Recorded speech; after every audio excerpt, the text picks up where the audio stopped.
কে এসেছে।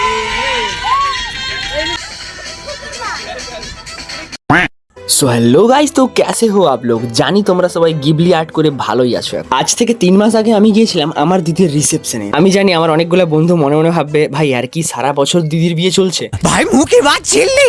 তাদেরকে আমি একটা কথাই বলবো, আমি সত্যি বলতে ভিডিও এডিট করেই উঠতে পারিনি। এটা হচ্ছে মেন কথা। এই 3 মাস যে আমি কি করছিলাম আমি নিজেই বুঝতে পারছি না। এইদিকে যেহেতু সন্ধ্যা 7:30টার মধ্যে আমাদের বাস চলে আসবে, তো সেই জন্য সমস্ত ভাই বোনেরা মিলে আমরা রেডি হয়ে দাঁড়িয়ে পড়লাম তার আগেই।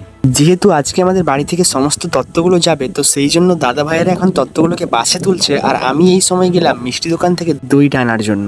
আমাদের বাড়ি থেকে ভাড়া করা হয়েছিল এই গীতাঞ্জলি বাসটা, আর ঘাটাল মেদিনীপুরে যারা যায় তারা এই গীতাঞ্জলি বাসটাকে খুব ভালোভাবেই চেনে। যেহেতু এইমাত্র বাসটা এসে থামলো, তো সেই জন্য এখনো বেশি কেউ আসেনি। তো কিছুক্ষণ ওয়েট করার পরেই সকলে চলে আসলো, আর তারপরেই ছেড়ে দিল আমাদের বাস।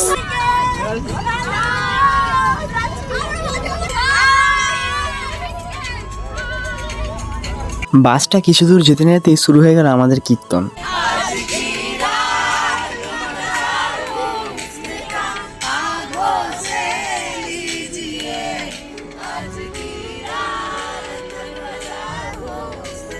তারপর আমরা পৌঁছে গেলাম রাধামোহনপুর স্টেশনের সামনে, আর এখন যাচ্ছে ট্রেন, তো সেই জন্য এখন রেলগেট পড়ে গেছে।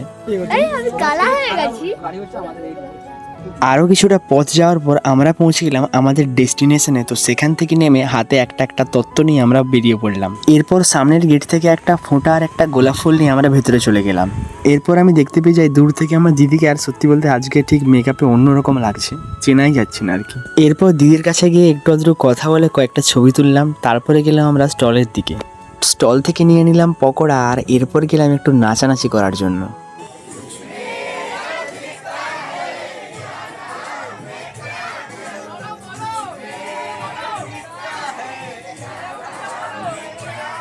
অনেকক্ষণ নাচানাচি করতে যেহেতু অনেকটাই রাত হয়ে গেল, তো এরপরে আমরা চলে গেলাম খাওয়ার টেবিলে, আর আমরাই ছিলাম লাস্ট বুথ। তো শেষ পর্যন্ত খাওয়া দাওয়া কমপ্লিট করে আমরা বাড়ির দিকে রওনা দিলাম।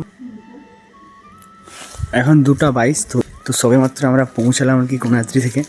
তো এখন বাড়ি যাচ্ছি আর কি, বাথরুম এসেছিলাম। তো এতটাই আজকের মতো, দেখা হচ্ছে আবার নতুন কোনো ভিডিওতে।